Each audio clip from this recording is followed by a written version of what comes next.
if we get individuals who are untrained and they do leg strengthening movements like a back squat, you can improve sprint speed with leg strengthening exercises. Leg strengthening exercises could be single leg squat. Leg strengthening exercises could be front squats. Leg strengthening exercises could be leg press. Movements are going to increase sprint speed, but we also have to make sure that on this seesaw that we're weighting, first identify one, if we're sprinting, right?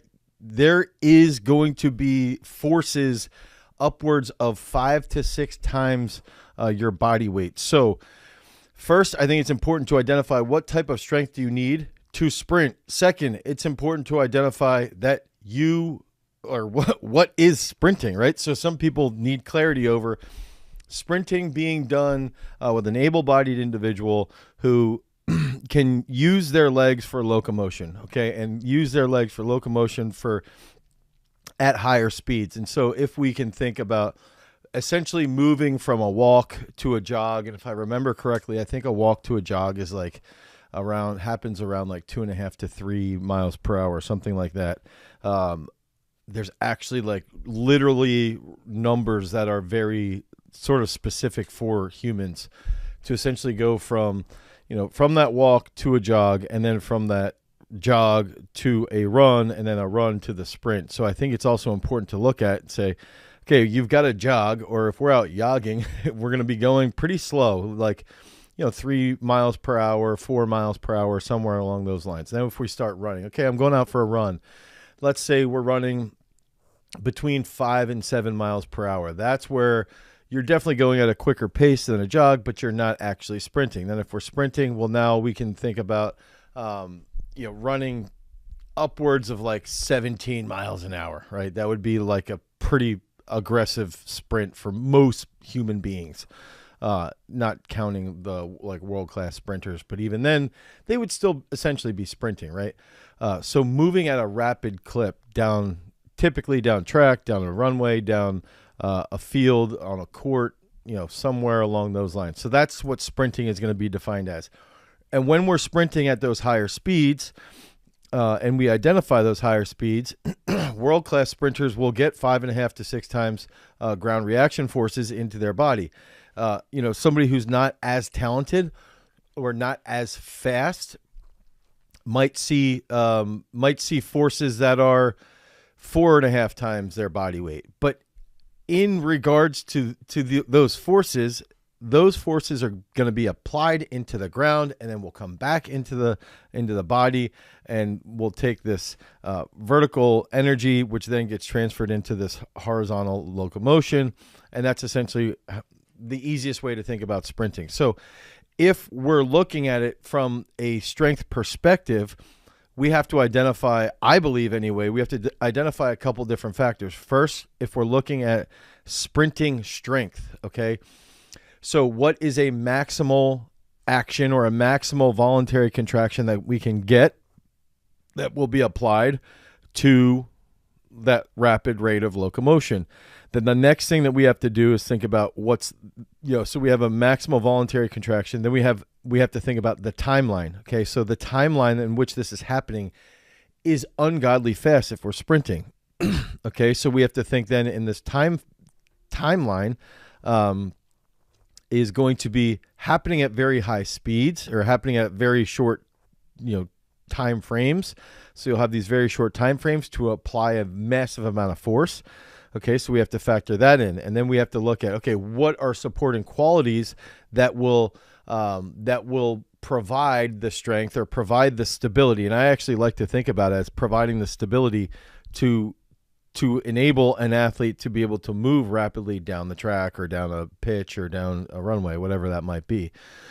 Okay, so we have to look at also the ranges of motion. Okay, so if we're sprinting, it's pretty easy to see that most people sprinting run in a relatively similar fashion. So we have some individuals that if we get into the nuance of sprinting technique, they'll argue that frontside mechanics are worthless, or they'll argue that backside mechanics are worthless. Then we have people that do great research here in Pennsylvania at Westchester on things like whip from the hip, and actually understanding how they've provided this tremendous understanding for how the hip works at top speeds. So we have to look at mobility in the joints, and what the mobility is needed to develop that sprint speed. We have to look at the timeline to provide stability for sprint speed. Then we have to look at the strength needed to provide the stability in those specific joints to enable sprint speed, to enable effective sprinting. So there's a couple big things at play when we're starting to look at it and we're starting to break things down and understand all facets of locomotion. So the big question then becomes, can sprint speed be increased from weight room training? And I think it's immediately important to look at, first of all, who's the population? Okay, if we're talking about untrained individuals, okay, literally people who've barely ever worked out. If we get individuals who are untrained and they do leg strengthening movements like a back squat, based off, this is not anecdotal, this is based off peer-reviewed research, you can improve sprint speed with leg strengthening exercises. So a back squat, a front squat, a clean. There's data on this. There's papers on this. We have to remember the population is usually going to be novice individuals. Okay, so if they're studying how some kid who's 18 years old, he's never exercised, they time him in a 20-yard sprint, then he does back squats for, let's say, 12 weeks. He increases his back squat by 30 pounds, and then he does a 20-yard sprint again. His 20-yard sprint will be faster, but he was untrained. Now, as we start to progress down that timeline of if they're intermediately trained individuals, are they going to be elite individuals? That's where we'll start to see a little bit more nuance. We usually would still see a positive response from intermediately trained individuals with weight room-based training. So I think that we have to look at then, does the question here, the debate is less so about, does weight room training improve speed? And everybody say, yes, no, blah, blah, blah. Does weight room training improve joint integrity in the ankle, in the knee, in the hip? Okay. I would say it's pretty clear, yes. Does weight room-based training, okay, improve potentially maximal voluntary contractions? Yes. Okay, so at least at slower speeds, we know weight room training will have probably a pretty big impact at the start and likely during acceleration. Okay, does weight room-based training improve mobility? It can, for sure. Does weight room-based training improve force output in a very short time frame? It can, with the right modalities. So that's where I think it's really important, is to dissect these questions as deeply as possible to get that response, instead of saying, yes, no, it doesn't happen, there's no sports specificity, yes, there's sports specificity, whatever it is, there's a lot of nuance. What leg strength exercises positively impact sprint speed, if that's the case? So essentially what we can get into then is, if we're looking at, and Nick Hatfield just asked the question, what's up, Steve? I see you in there. Nick Hatfield actually just asked this question, is speed work going to come into peak strength? So peak strength is our strength training, app. Peak Strength is a strength training app. It's been designed by myself, along with our software designers, and sprint work, speed work is coming into the app no later than June. Okay, so we're going to be building out these programs this month, next month. We're adding in a whole bunch of new exercises and a whole new system around building these programs. It's going to be freaking incredibly awesome.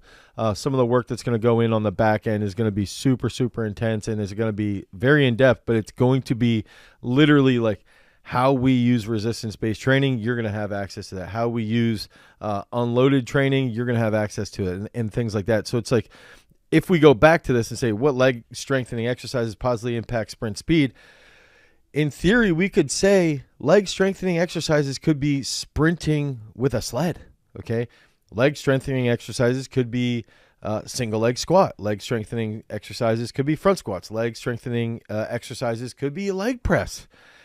Movements are going to increase sprint speed, but we also have to make sure that on this seesaw that we're weighting, we have weight, like we're actually not weight on the bar, but we're actually looking at it and saying, okay, we need to make sure that we are getting enough sprint work in, and we need to make sure we're getting enough strength work in to provide stability. And then we need to make sure that in that formula of speed, we're looking at strength, we're looking at impulse work together, because that's essentially going to lead to that sprinting performance. And so we need to make sure that that's all balanced out. Are there leg exercises that negatively impact sprint speed? So a lot of people, when I was coming up, growing up, so I graduated high school in 2002. When I was growing up, I remember reading, like, you don't want to train your quads because, what's up, Owen? I saw you did text me about your feeling better, but I have not texted you back. I'm going to get back to you. So a lot of coaches growing up would say, you don't want to train your quads because if you train your quads, they'll get really big and they'll apply more braking forces if you ground your foot negatively in relative comparison to where your center of mass is. So if you're sprinting at top end speed and your foot is landing too far in front of your center of mass, you're going to have even greater braking forces because your quads are too big or too strong, and that's going to slow you down. I don't think that that's true. I don't think that that's accurate. I think in the sense of quad exercises will make you slow. I think if you're training things effectively and you have really strong quads, you're probably going to accelerate really well. You're probably going to know how to push and extend really, really well.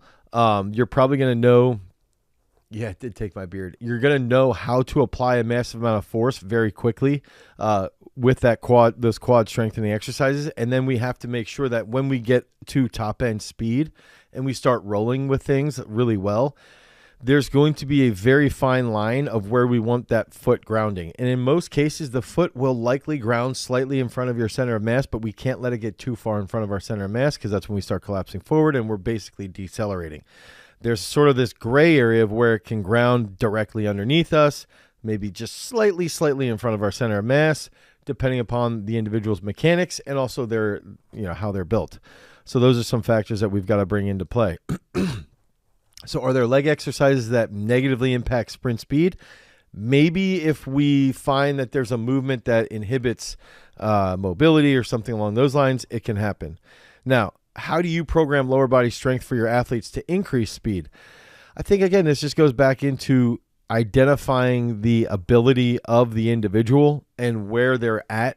Okay, so if you have an individual who is younger, it's easy to just break it down and say, okay, this kid's 12 years old, he needs to squat more. This kid's 15 years old, he needs a single leg squat more.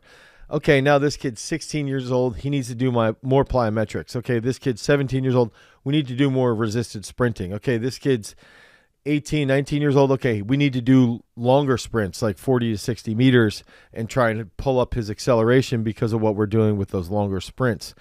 So I think that that's really, really important. Owen just brought in the question, why do full range of motion strength exercises help sprinting so much when the range of motion of sprinting is so limited as far as quads go? Like something like back squats. So I'm assuming Owen's saying full range of motion back squats, why do they transfer really well with, let's say, athletes to improve their sprint speed? I believe it's going to have a lot to do with what happens with their glute activation, quad activation, and based off of acceleration. All of acceleration is essentially quads and glutes. And if you're training through that full range of motion, especially at the bottom and then at the very top of the range of motion, you're going to get a ton of glute activity. So that's where it does transfer quite well. So I think that that's important to think through with that lens.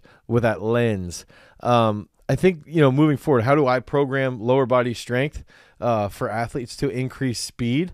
I think it's really going to be dependent on what am I trying to accomplish and how old are these individuals that I'm working with? If I have I'm going to try and actually build out like a real quick example here. I don't know if this is going to, okay, so if I go there versus here. Okay, so if I have this set up here, and I just have a workout where I'm saying, okay, I'm going to try and build lower body strength for your athletes. First, I'm going to look at like a leg power day, right? So let's do, maybe this would be a little bit better if I would increase this and put in, where is all of my, there we go. If I insert here like a little table, okay, so let's just go down like this. Okay, so let's pretend that this is leg power day. Okay, so you guys can see this pretty well. Okay, so let's say that I have somebody, and this is a big factor here, is that if we start with acceleration, we can see, let's say somebody runs a 40, and we can see on our timing gates that when they run a 40, they run a 5-second 40. Let's just pretend, but we have a gate at 10, 20, and 30 yards, and we can see that they're very slow getting to 10 yards. They take 2 seconds to get to 10, and then they run the next 30 yards in 3 seconds. Well, then I'm going to come backwards and say, okay, I'm looking at those numbers. Those numbers are telling me this individual probably has a terrible vertical jump. They probably stink at broad jumping, and they probably are very, very weak. But then once they get moving, once they have that overcoming strength taken care of, now they can roll really quickly. So initially I'm going to say leg power day. Let's look at, okay, let's do a 2-box snatch here, and let's say, I'll just do 2 columns so that you guys can see this pretty clearly. Let's say that we're doing, 6x2 auditory command to work on their quick reaction. And then we can get into, now we want to focus more on their strength of their glutes. Let's say back squat here, and I'll put in like a 2B here. And let's just say with 2B, let's say we're like 10 weeks out from the season, I'll actually do something to like target their hamstrings or their quads, depending upon where they're weak. So this might look like, let's say Nordics. Okay, and we'll do, I'll talk you through this. We'll do 5 triples unbroken, okay, here, and then we'll do 5x3 rapid AF concentric, okay? So we really want them to think about coming up as quickly as possible. So now we're gonna be training the hamstrings in conjunction with that compound movement to try and get a little bit better intramuscular coordination between that back squat. Now we get into, let's just say dumbbell RDL, and then let's work on some easy, let's say like single leg glute bridge just for that pump. Let's just say it's like 4x9. Let's say here 4x7, and you guys could take this and go hit this workout today if you're checking this out on the YouTube broadcast. You're seeing an actual leg power day built for speed. So we're looking at how do you program lower body strength for your athletes to increase speed. So this is a good example. Okay, and then let's say that we finish off here just with like reverse hypers, and maybe I do a banded, but we'll just do like 2 sets of 17 for posterior chain. Now this is going to be like what we're looking at if we have somebody who's like really slow in acceleration. Okay, they don't have a good start. They're just really, really lagging. Now, there's other athletes that tend to be super, super explosive starters, like really, really strong, very explosive out of the blocks, they accelerate through 15 to 20 meters really, really well, but then they struggle to hold those positions, or maybe they don't have the mobility when they start to transfer their speed. So in this case, I would use an impulse day or an athlete day. So let's say it's an athlete day. I'm going to put in here a table. Okay, so let's go here. Let's just go like this. Okay, so let's say PVC pipe walks, and let's do the PVC walks with, let's say iso split lunge, dorsiflexed ankle. Okay, so they're in a split lunge position. Let's go 5x15 meters racing, and then let's go 5x30 seconds each side. And what we want to see here is some stability through the ankle joint and through the soleus, and then lengthening of the Achilles. Now we can get into here where now, okay, we got an athlete day. I want to focus on, remember we talk about I had to take. Why wouldn't you front squat on the snatch? You know, Steve just asked a freaking awesome question. Why would I back squat on the snatch day when I could front squat on that day if I'm going to clean on the other day? I was thinking in this case, Steve, I wouldn't be cleaning on the other day. He's asking, do you usually front squat on snatch day and back squat on clean day? That's almost always what I would recommend doing, and that's almost always what I do. So in this case, like 100%, okay, I agree with what Steve's saying. And you guys polled in, you said, 55 of you said, what sports need sprint training the most? American football, soccer, baseball, lacrosse. And it's interesting because only 1% said lacrosse and soccer, or 1% said baseball and lacrosse, and then 32% said soccer, 63% said football. I think what's interesting with that is that when we're breaking down our sport depths, American football will be a depth too. So there's a lot of speed and there's a lot of impulse, a lot of power output. Depth 4 is lacrosse and soccer. Lacrosse and soccer have a continuous go. They're constantly going. But they've got to be really fast. So you've got to be able to toe the fine line of like, how do we get a lacrosse player or a soccer player to be really fast but also have endurance? And so I think that we've just got to be aware there's quite a bit of speed in soccer and in lacrosse. And then obviously there's going to be a lot of speed in baseball. A lot. I'm actually we did that one video a couple weeks ago on Ricky Henderson. I was thinking about that. But anyway, I'm going to get back into this because I think it's important now that if you can figure out that someone has, like, let's say they have a bad vertical jump and they struggle with turnover at like 25 to 50 yards, something like that. They struggle with the short time frame. Okay, so if you think about starting and acceleration, you have a longer time frame for force application. Okay, so that's where you'll see tremendous carryover of strength movements. Where you'll see better carryover from the weight room, from your weight room training into sprinting, is going to be at faster speeds with plyometric movements. Okay, so if we're trying to improve those top speeds, we should use plyometric movements because our force production or our force action that we're trying to apply, our force application, is going to be a much slower time frame. So in this case, let's say single leg mini hurdles, hops, okay, and then here 2B would be, let's say, broad jump to bound to hurdle, broad jump to bound, okay, and then I'm going to go through here and I'm going to say, okay, now what exercise really transfers best, okay, to sprinting speed? And I truly believe that if we would prioritize an athlete day exercise, okay, if you see me highlighting this on YouTube, this section here is more like the primer, okay, or more like the wake-up call. This section here, the single leg mini hurdle hops into broad jump, that's more like the primer. This section, priority.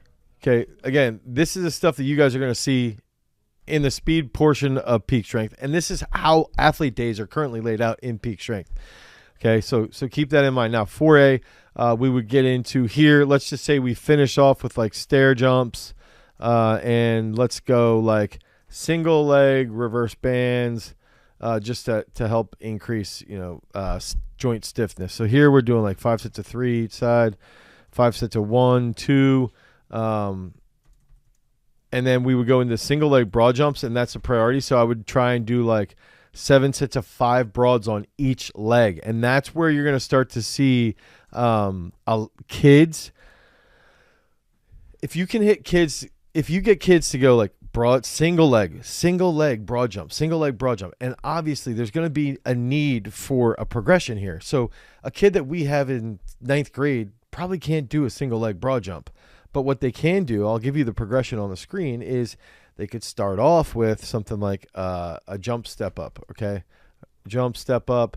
Then they get into jump lunge. Then they get into, let's say, Russian lunge. Then they get into, after the Russian lunge, let's say that they get into skips for distance. And then they get into mini hurdle mini hurdle, hops, single leg, and then after they do the mini hurdle, hops, single leg, then they get into broad jumps, single leg. Okay, broad jumps on a single leg are really, really challenging, but this is a really good progression you can follow to build into that.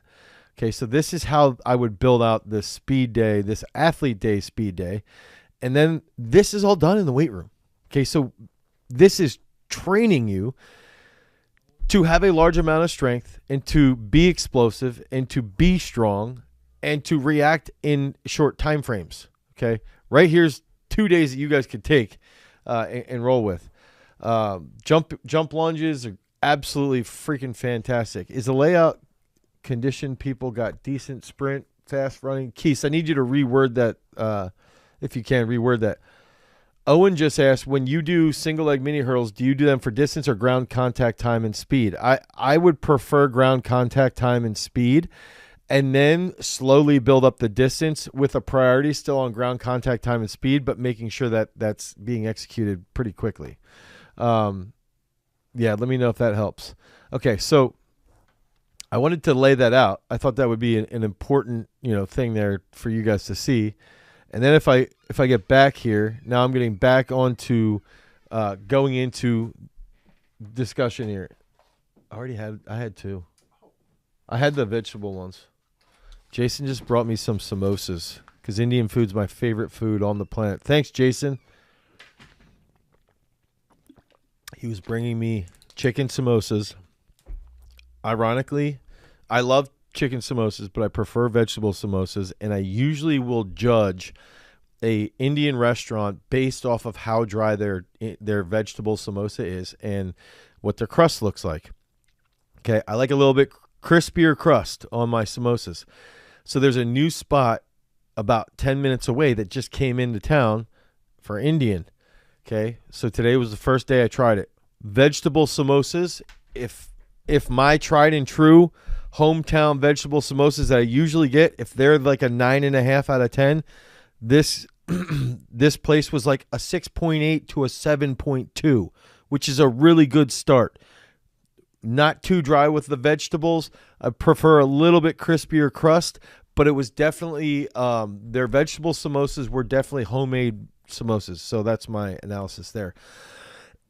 Now let's get into some lower body strength work for sprinting. I think that I want to show you guys just some old school, let's get into some real simple stuff here. Look, I don't know what happened to that shirt. And I'm going to start right now. Somebody should comment does anyone know what Punjabi samosas? I don't know. Maybe. Does anybody know the group that I'm wearing, the shirt that I'm wearing? I don't know what happened to that shirt, though. I need to find it. There's Jan doing some work. Look, isn't it crazy that we just had that in that program? Okay, so lower body strength training for sprints. Here's a couple exercises. Let's get into, let's go right here. Okay. That's block work. We sort of talked about that pretty well already. So if I can accelerate, we want to think about. Okay, so max speed, maximum mechanics was where we're talking about that short contact time, very, very quick contact period, and we've got to be able to handle that. So we're seeing that. Okay, let's talk about. We got some hinge lunges there. Okay. We got power clean on command, which we talked. We got front squat. We got single leg squats. Comes into play. I love single leg squats. Oh, what is that? That's it's a unilateral movement. 182 with Brandon. Look at that. 2, single leg squat. Your glutes, your hamstrings, and 3, it's gonna force the athlete to stay upright. We want to cue our athletes to stay upright. We don't want forward leaning. I have seen tons of athletes drop their 40. Called Nordic hamstring curls. I like calling them hamstring pulls. The main reason why I love there we go, right there. We can train through that long eccentric portion, and we can get. I just got a really good programming question there. How do you mix the programming with sport-specific practices like sprinting or in season? That's a great one. Any good exercises to target the serratus anterior muscles? Ooh. Yo, Taiwo, shout out to little brother coming through. I'm impressed. Some sprint coaches or some coaches might say our calf exercise is good for minimizing the ground contact time. That's where I would say, if you've ever seen the video of the Maasai doing like pogo hops, To me, that's a calf exercise, soleus exercise, and that's going to help you minimize ground contact time. And that's why I like doing single leg reverse bands as well. That's something similar that I do really like doing. Here's another one, a video that came out last year.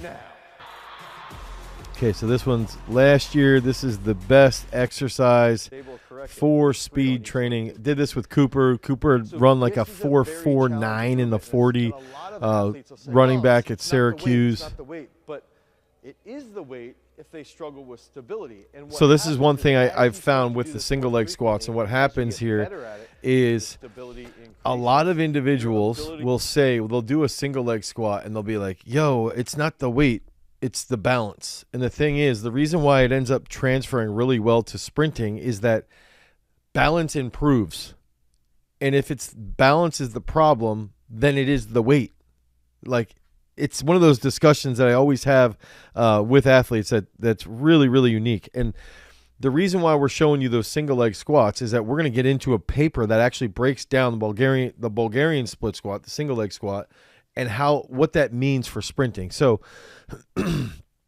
now we're going to get into, I'm going to show you this right here, this video here.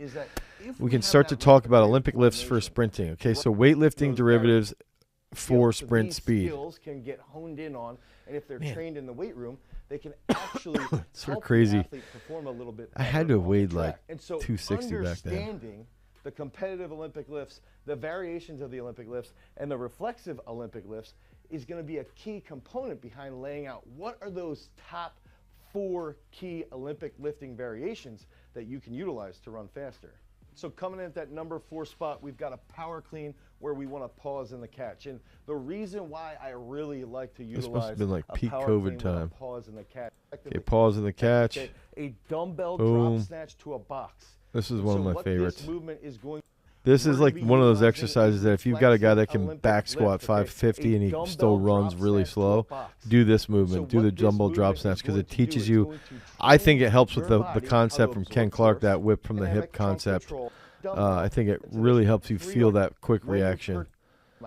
So when you do a hang clean, there's an eccentric loading, and it's going to help you now. Pause below the knee power snatch. There we go. Okay, so I want to get into, before we get into the rest of the questions inside the chat, I think if we can just keep reiterating the importance and the thought process around what it means to sprint 15 plus miles per hour, a very large amount of force is transferred from the ground back into the body, 5 times body weight. So your body has to be able to do that. You have to do it in an ungodly, very short period of time. So if you're putting force into the ground and running at top speed, you're looking at, like, I think it's a 0.1 seconds, even slow, or even faster than that, 0.08, something like that. Very, very short ground contact periods. But we've got to build the body to be able to handle that. And the thing is that you can start to break down the phases of the sprints or the phase of how a sport that an individual plays, and you can say you can assign weight room movements to those phases. So if I'm looking at somebody with a terrible start, we're going to do a snatch. We're going to focus on squats. We're going to focus on bigger bilateral movements. Okay, if we look at somebody, they struggle with acceleration and getting to top speed, I'm going to focus more on, I'm probably still going to do weightlifting movements, and I'm going to also use things like the single leg squats and some more sled work. Okay, then if I have somebody who struggles to hold max velocity, max speed, we're going to run more sprints. We're going to do more things like plyometrics. We're going to do more specific work. So it's like a real simple way to lay out that actual periodization. We actually were talking about this morning, that maybe we should be doing a little bit more educational stuff like this. Thoughts on reverse sled drags walking backwards? I think they're great. I think they're absolutely fantastic. I think they're awesome. So Owen's asking if acceleration is longer contact time than top speed. Are cleans and max squats more important to acceleration-based sports like hockey and football than snatches and vertical or broad jumps? I would say I think it's always important in sports performance. I think it's important to recognize even in this question, okay, one thing's not more important than the other. Okay, I think there's sometimes like if you pitch this question like, are squats more important than running a marathon for a football player? Like, yes, it's going to be more black and white, but I think in this one, I think it's much more of like snatches and cleans are going to transfer to start and acceleration across the board. Okay, squats, single leg squats, I would say yes, and I think the thing that I'm going towards here is that vertical jumps like plyometric work will still have a positive impact on acceleration because it will help you fire faster and decelerate quicker too. Or our contact times for snatches and cleans the same, just different weights. You know, you're going to be, I would think personally, I would argue that's too nuanced. I don't think it's worth getting stuck in that thought process, to be fair. Increases in lower body strength transfer positively to sprint performance. So, you know, this is a meta-analysis. Remember, this is where we're going to be looking at multiple different papers. This has 510 subjects, 26 experiments, okay, 15 studies, 510 subjects. There's a transfer between increases in lower body strength and sprint performance as indicated by a very large significant correlation between squat strength, ES and ES. I should have focused on what I'm trying to go back. Okay. Effect sizes. So effect sizes between squat strength and sprint effect sizes. Additionally, the magnitude of sprint improvement is affected by level of practice and body mass. So that's another big factor. If you're heavier, squatting is going to help you more than if you're lighter. The frequency of resistance training sessions per week, and the rest interval between sets of resistance training. So that's also interesting, is talking about how much rest that you'd be taking. Conversely, the magnitude of sprint improvement is not affected by the athlete's age. The resistance training methods used through the training intervention, average load intensity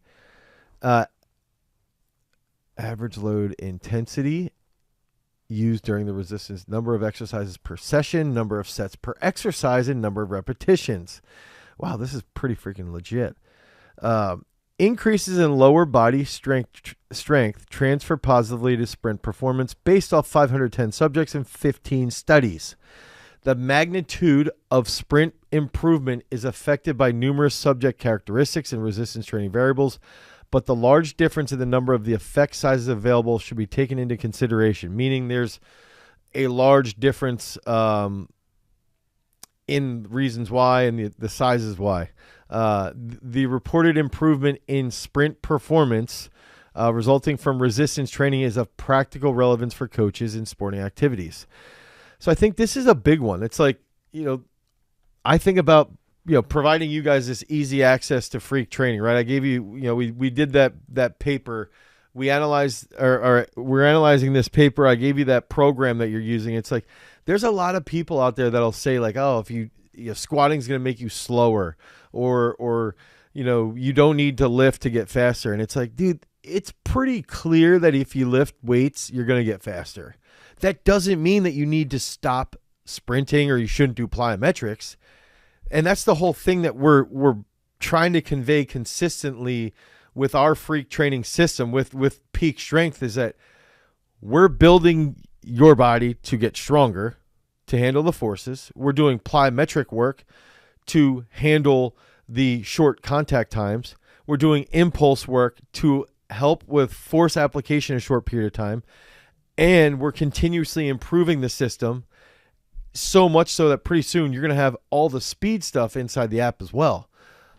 So that's just some stuff I wanted to cover. Now, between leg mechanical differences, as measured by the Bulgarian split squat. So basically they're looking at what are the differences left leg to right leg with asymmetries in the relationships. Okay, so what they did is some people struggled to find a method to measure this to measure leg strength differences for sprint acceleration. We see a study here that analyzes 5-rep max for Bulgarian split squat, and they're taking people to a 5-rep max and to identify between leg differences for the dominant and non-dominant legs in peak and mean power. Okay, so that's pretty important. Force and velocity as measured by a linear position transducer. So someone's got this on them, and how much peak force, mean power, velocity, what do they get to? And then they're looking at these between leg differences, okay, in these variables. So they're looking at left leg to right leg, what happens? Okay, so these variables were correlated with 20 meters sprint velocity. Okay, 8 men were assessed with the 5 rep max. Well, they're looking at a 20 meter sprint, and they're testing their 5 rep single leg squat. So they're going through and they're comparing the dominant and non-dominant legs. There were significant differences in 11 out of 12 variables. However, percentage differences were very low. So there was differences, but the percent of the difference was fairly low. There was one large non-significant correlation, best repetition mean force between leg differences in 0 to 5 meters per second out of the 36 relationships. Bulgarian split squat can provide a profile of between leg differences in power, force, velocity. There were limited relationships between the Bulgarian split squat and the 0 to 20 sprint velocities. Smaller between leg differences could ensure minimal impact on acceleration. So to me, it's like you can take single leg squats and you can say, all right, if we can just keep kids within 3 to 5% of their best on each leg. Like little Johnny can single leg squat 200 pounds on his left leg. Let's make sure he can single leg squat 200 pounds on his right leg, and don't go up unless he can do both. In that case, you're going to be able to make sure that peak velocity, average force are pretty much equated. Okay. And then we're going to get into this last one here. This is a recent one. If you check this out here, February of 24, Olympic weightlifting training for sprint performance in athletes, another systematic review. Okay, so let's look at this systematic review. They're looking at whether weightlifting exercises would improve sprint performance when compared to a control. So the big thing here, remember that this is about comparison to the control group. Okay, so this doesn't necessarily mean that let's just get into the control. Okay, so the control, no training, standard sports specific training, traditional resistance training, or plyometric training. That's the control. Okay, so they're comparing weightlifting exercises to someone who's not doing any training, or they're comparing them to someone who's doing sports specific training, or they're comparing weightlifting exercises to traditional resistance training or weightlifting movements to plyometrics. Sorry. So if we're going through this and we're saying two authors independently selected studies, okay, extracted data, certainty of the evidence was assessed using a grading of recommendations assessment to make sure everything was kosher. The primary meta-analysis combined the results of sprint performance over the full length of each sprint test. The secondary meta-analysis combined the results of the sprint performance at 5, 10, and 20 meters. So this is all acceleration based up to 20 meters. 8 studies with 206 athletes around 20 years old were identified. 206 athletes, 20 years old. Sprint performance did not differ significantly comparing Olympic weightlifting to the control intervention, nor at full length or during the acceleration phase of the sprint test. So here's the Dane is eating his words. Lifting training does not improve sprint performance to a greater extent than comparator interventions. I don't know comparator. I don't know what that word means right there. Now, what is my interpretation as a weightlifting coach when I read this? Okay. First, there's papers I would go back to and say, well, there's some papers that say that cleans do improve sprint performance. Snatches do improve sprint performance. Snatches do improve these things. The way I interpret papers like this, okay, first, it's important to recognize it's a meta-analysis. It's comparing a lot of different stuff, and it's pretty freaking good. So in my system, the way I'm going to look at that is then say, okay, is this saying that we should just stop doing this altogether, or at least in these studies, do they see anything that it was negative? And or that's the next thing for me personally, is I look at it and say, okay, there's nothing negative about it. It's more so, okay, it doesn't improve relative to that to the control. So the big factor then is just taking that step back and then looking at those other papers and then trying to weigh these papers together and say, well, there's some papers that say this, there's some papers that say this. I've seen and experienced younger athletes, especially here, benefit quite a bit from weightlifting movements. And then going back to, we know plyometric exercises work phenomenally. We know that doing things like sprint mechanics works phenomenally. We know that improving, just doing more sprinting leads to greater performance. So there's more than just those weightlifting derivatives. There's also the strength components. There's also the trunk work that goes into it. There's also the reflexive work that goes into it. There's also all the other facets that go into developing an athlete. I think it's important to see when there's papers that disagree with what you do, because you almost get like, oh shoot, I got to question my entire system. And then you have to think through how to develop that system a little bit more effectively, so that in the case of, if I'm training somebody for the combine and they've never done a weightlifting movement, at least I know, like, they don't have to do the weightlifting movement. Now, if I see that their vertical jump sucks, we're going to do it. But if their vertical jump is decent and they've never done a snatch or a clean, I'm probably not going to bring it in. But if I'm training a younger athlete who needs to coordinate really well, we're going to do it. Okay, so I think that's something I did want to share. Okay. Come on, Keith. Am I really that bad? If your start and acceleration are weak, so this is Speed Power Training is asking, if your start and acceleration are weak, it's probably due to poor technique or a lack of power. To improve, focus on building. Oh, so he's answering other people's questions. Which isometrics would I recommend for sprinting? I really like a lot of ankle isometrics, actually in typically a dorsiflexed position. I actually even like just doing isometrics where you hold a start position. I also like isometrics where you hold like a glute ham position to really target the lower back, the posterior chain. Those are all things that I really do enjoy doing. I wanted to bring up a research paper where I'm going to show you some interesting stuff up on the screen here. I'm going to go back. So this is a recent paper on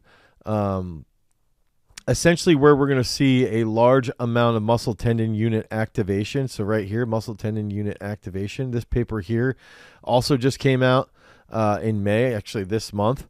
And basically what they get down to is that the premise that skeletal muscle adapts at a higher rate than tendon, obviously that's known, but does not require high mechanical load to hypertrophy or increase its force potential during exercise, and it's pretty much verified with this paper. The plantar flex leg demonstrated continuous increment in maximal strain. Okay, so this might even be what I think it was Keith was also asking for exercises like this. But this to me, so muscle does not differ between a dorsiflex position that's isometric versus plantar flexed, okay, right here. But the dorsiflex position of holding like a split squat with your ankle dorsiflexed and holding that position versus holding the plantar flex position, you can sort of see right here, okay? This shows you that there was a better response in the dorsiflex position for the triceps suri. Okay, so right here, if we go back up here. So that does sort of answer your question there, Keith. I hope that helps a little bit. Any advice for marathoners from Luke B? So for marathoners, I think the big thing, one, what's the advice that you're looking for? But I think the big thing for marathoners is like making sure you're recovering, making sure you're still doing your strength work, making sure that you're following through with any mobility work around your calves and your hips, especially your TFL, and then make sure that you have, as you get close to your marathon, you're hitting really long runs. Okay, so I also wanted to let you guys know that all this stuff, like when we're doing these breakdowns, and if I hope you guys got to see our Joey Burgles podcast, we've got a couple other podcasts. We're moving the podcast, the Garage Strength podcast, now that YouTube offers that podcast portion on the channel. All the podcast stuff is going to be right on the channel.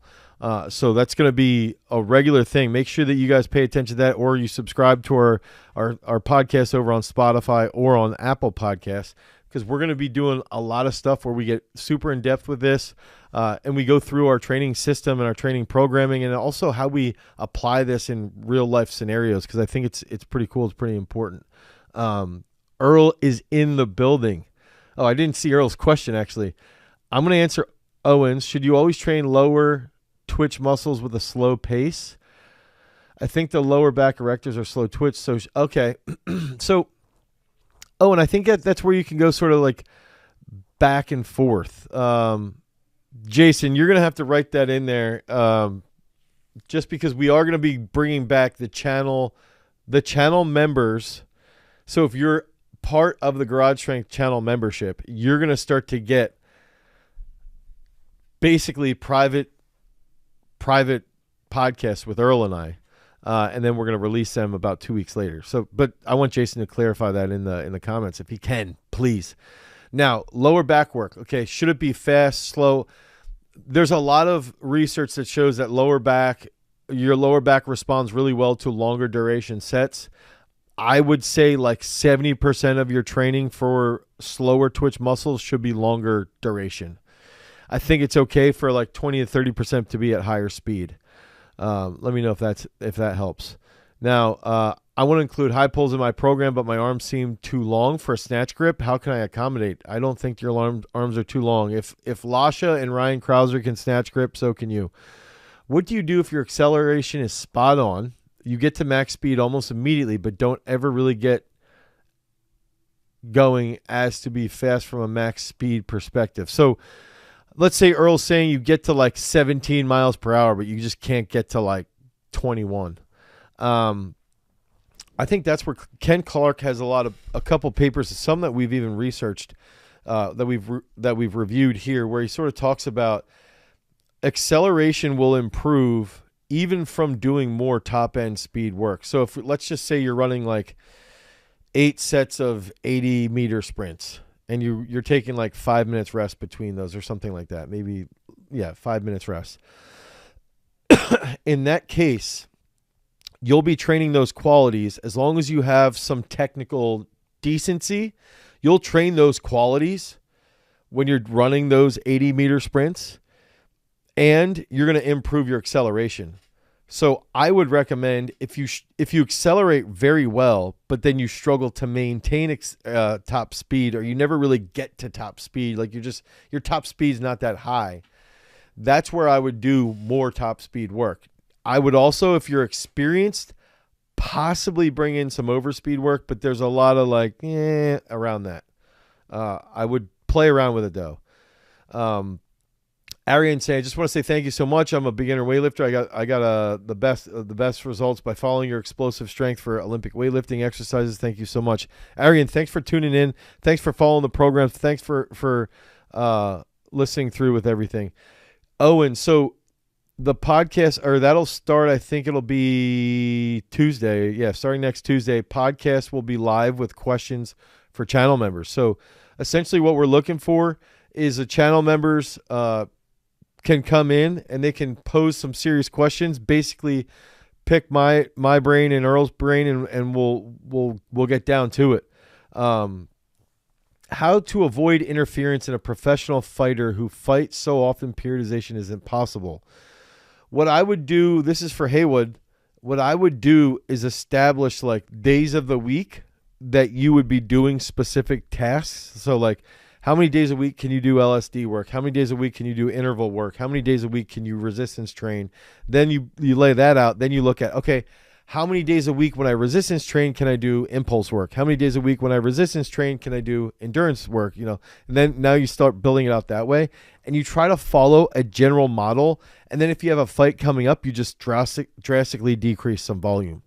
That's how I would set that up. If you get to max velocity almost immediately, your acceleration That's a great comment from Jack Van Dyke. If you get to max velocity almost immediately, your acceleration is not spot on. That's very accurate, because essentially, if I get to max velocity very quickly, now this is based off of, I guess, to be fair to Jack and to Earl did not clarify if you're getting to max acceleration because of poor mechanics or if you're getting to max acceleration because of good mechanics. So that's one thing that we could just clarify there with Jack's statement. I don't believe people like Usain Bolt, Gatlin, Blake only doing the classic stuff they show us in their clips, like strength, plyometrics, sprints, weightlifting movements. They know something that we don't. That's what Mr. Oliva is saying. I think the thing is like, and I would use it, and a lot of people are going to flame me for saying like Justin Gatlin's got great technique, and like they're going to talk about his positive drug test. But I think if you look at somebody, his starts, and then you look at his technique, like dude's smooth. Dude's got really, really, really good technique and moves phenomenally well. And I think it's really important to recognize those qualities. It's really important to establish a technical model. A lot of people don't realize, like, we watch, if you watch a young kid run who's like gone to like a speed coach, dude, I can go on here where it's like, we have a kid who's well trained and has been going to a speed coach for years. Didn't know how to start in a 40. Had no idea how to start. 10, flying 10 was slow. Starting 10, slow. I'm going like, dude, man, he's been going to this speed coach for a while.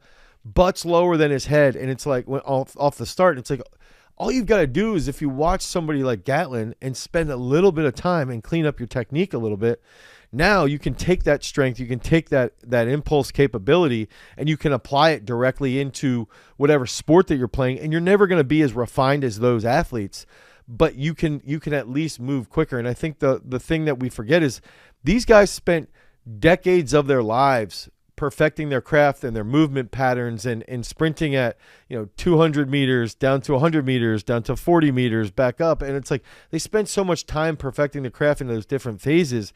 I don't think that we can negate that work ethic and that dialed in capability. It's easy to say like, oh, they blah blah blah, they have they've got something that we don't. Well, maybe they do. They've got a better work ethic maybe. And I think I'm not saying that it's bad to have that doubt to a point, but you still have to recognize and understand that they're doing some things really, really well that we can learn from. So I hope that helps. I'm in football, and my weak spot is speed off the ball. What do you recommend to help that? That's gonna be that first step, first 2 to 3 steps. Speed off the ball. That's when you're starting to look at like a hang snatch or a power clean or a pause back squat or a front squat that's with an auditory command. That's going to help you quite a bit. I got to get out of here to head down to Coaching Weightlifting. Thanks for tuning into this week's YouTube Live on how to have effective leg strength exercises for sprinting. Until next time, peace. Got to define what is stupid strong. And I think outside of seeing someone in the gym and they're just repping out 315 for dozens of reps, right? That's going to be stupid strong. I also think when you see a dude walking down the street and you've just got that eye test, where like, that dude has no neck.